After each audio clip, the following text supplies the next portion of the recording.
Salutations chers amis. Aujourd'hui, nous allons continuer à étudier la vie du réformateur suisse Ulrich Zwingli, alors que nous poursuivons notre étude du merveilleux livre « La tragédie des siècles » d'Ellen White. Zwingli était un fervent défenseur de la parole de Dieu. Et bien que Martin Luther et lui n'aient jamais eu de contact, ils étaient parvenus aux mêmes conclusions bibliques et prêchaient le même évangile. En 1516, Zwingli devint prédicateur à Einsiedeln, un lieu connu pour son sanctuaire de la Vierge Marie. Chaque année, des pèlerins s'y rendaient avec la promesse d'obtenir une rémission complète de leurs péchés. Zwingli prêcha vigoureusement contre cette pratique, déclarant « Quelle que soit la contrée de la terre que vous habitiez, Dieu vous entoure et vous entend. » Pour beaucoup, ce message n'était pas le bienvenu, mais d'autres étaient heureux d'entendre parler de la rédemption par le seul Christ. La vérité se répandit de bouche à oreille dans tout le pays, et bientôt le nombre de pèlerins diminua considérablement, ainsi que leurs offrandes monétaires. Les autorités ecclésiastiques étaient consternées, mais elles espéraient encore pouvoir compter sur l'éloquent Zwingli. 3 ans plus tard, Zwingli fut invité à prêcher dans la cathédrale de Zurich, qui était à l'époque la ville la plus importante de la Confédération helvétique. C'est un lieu où Zwingli aura une grande influence.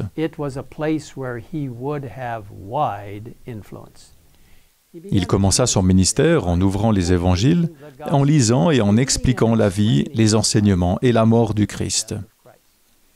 On nous dit qu'il présenta la parole de Dieu comme la seule autorité infaillible et la mort du Sauveur comme le seul sacrifice suffisant.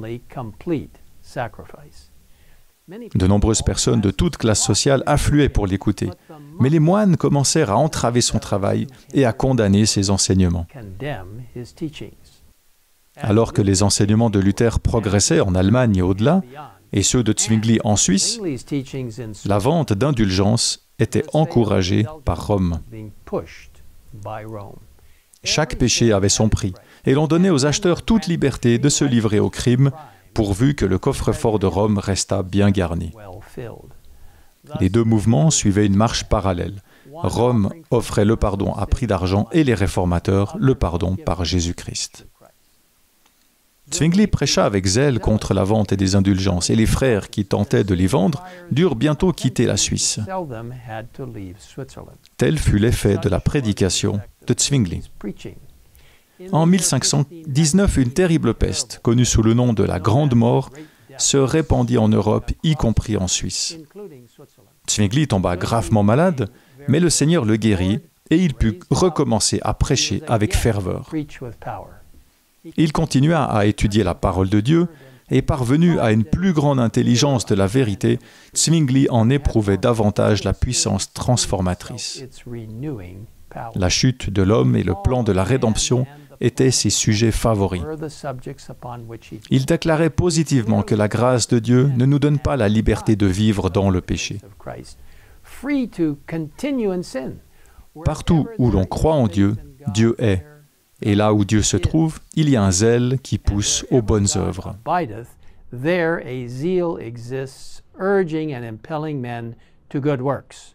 Les attaques répétées de l'Église contre Zwingli ne firent que renforcer la cause de la vérité. Finalement, les autorités ecclésiastiques décidèrent d'organiser un concile dans la ville de Baden, où Zwingli présenterait son point de vue et où certains des érudits les plus respectés de l'Église le réfuteraient. Les autorités étaient sûres de gagner, car elles avaient non seulement choisi le lieu de l'affrontement, mais aussi les juges qui allaient accorder la victoire à l'une des deux parties. Elles pensaient que si elles parvenaient à mettre Zwingli entre leurs mains, elles veilleraient à ne pas le laisser s'échapper, comme cela s'était passé avec Luther. Connaissant l'histoire de ceux qui avaient été tentés contre Luther et craignant pour la sécurité de leur pasteur, le conseil de Zurich interdit à Zwingli d'assister en personne à cette réunion. 2 hommes de Dieu furent choisis à sa place. Oecolampade et Haller furent choisis pour représenter le réformateur, tandis que Eck, le porte-parole de Rome, était secondé par une armée de savants docteurs et de prélats. Bien que Zwingli n'ait pas été présent en personne, un étudiant prenait des notes très précises des sujets abordés, et chaque soir, ces notes étaient secrètement apportées à Zwingli, qui pouvait les examiner et donner des conseils et des suggestions par écrit. Ces lettres étaient secrètement rapportées aux deux hommes qui le représentaient et qui pouvaient ainsi présenter le lendemain des réponses bibliques aux arguments qui leur étaient opposés.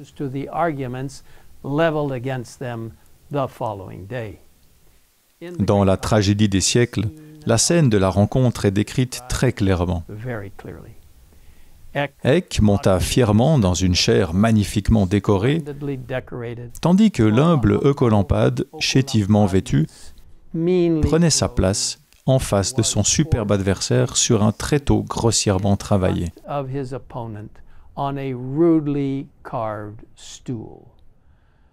Le contraste entre les deux était frappant. Eck parla d'une voix fière, exposant les traditions de l'Église, tandis que Oecolampade déclara « Je ne reconnais pour règle de foi que la parole de Dieu. » La discussion se poursuivit pendant 18 jours. À la fin, les papistes revendiquèrent la victoire avec une grande confiance. Cependant, les fruits ont montré les vrais résultats. La dispute constitua une forte avancée de la Réforme, et peu de temps après, les villes importantes de Berne et de Bâle se déclarèrent du côté de la Réforme. Vous voyez, mes amis, la vérité de Dieu finit toujours par l'emporter. Quelles que soient les circonstances actuelles, nous pouvons être assurés que la parole de Dieu est digne de confiance et vraie. Elle nous révèle la vérité sur Dieu et sa voie de salut. Et maintenant, je vous invite à prier avec moi. Merci, Père, pour la fiabilité de ta parole, de tes instructions, de tes conseils. Merci de nous permettre de compter dessus complètement et pleinement, sans réserve. Merci d'avoir contribué, dans le grand débat qui a eu lieu, à mettre en lumière la vérité de la Bible, afin que les gens puissent voir clairement ce qui n'était qu'une invention humaine et non une inspiration céleste.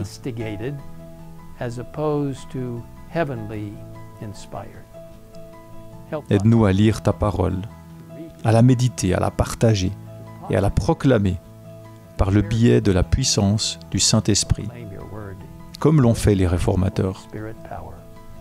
Nous te le demandons au nom de Jésus. Amen. Amen.